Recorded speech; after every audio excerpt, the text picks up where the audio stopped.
ঘরের ভিতরে আল্লাহ পাক রব্বুল আলামিন বরকত নাজিল করেন, সম্পদ দেন।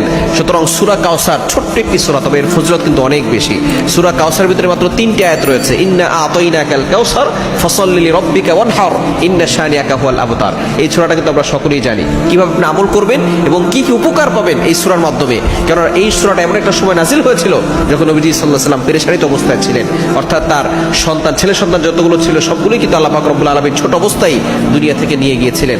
নবীজি সাল্লাল্লাহু আলাইহি ওয়াসাল্লাম যখন ছেলে শেষ সন্তানটা মারা গিয়েছিল তখন তিনি মনে মনে কষ্ট পেয়েছিলেন। এই জন্য কাফেররা তাকে টিটকারি করেছিল যে মুহাম্মদের কোনো ছেলে সন্তান নাই, সে ইসলামের দাওয়াত দিতে পারবে না। তখন আল্লাহ পাক রব্বুল আলামিন সান্ত্বনার বাণী দিয়ে এই সূরা নাজিল করলেন, ইন্না আতাইনাকাল কাউসার, নবী হে আমি আপনাকে হাউজে কাউসার দান করলাম, ফাসাল্লি লিরাব্বিকা ওয়ানহার, আপনি নামাজ পড়বেন, কুরবানি করবেন। এরপরে বলছেন ইন্না শানিয়াকা হুয়াল আবতার, যারা আপনাকে নির্বংশ বলে তারাই হলো নির্বংশ, আপনি নির্বংশ নন। সুতরাং নবীজি সাল্লাল্লাহু আলাইহি ওয়াসাল্লামের উপর এই সূরাটি নাজিল হয়েছে। এই সূরাটা যদি আপনি প্রথমে 3 বার দুরূদ শরীফ পড়বেন, শেষে 3 বার দুরূদ শরীফ পড়বেন, মাঝখানে সূরাটা 11 বার পড়ে আপনি পানিতে ফু দিয়ে সেই পানিটা যদি আপনার ঘরে ছিটিয়ে দেন, ওই ঘরের ভিতরে অভাব দূর হয়ে যাবে, ঘরের ভিতরে বরকত আসবে।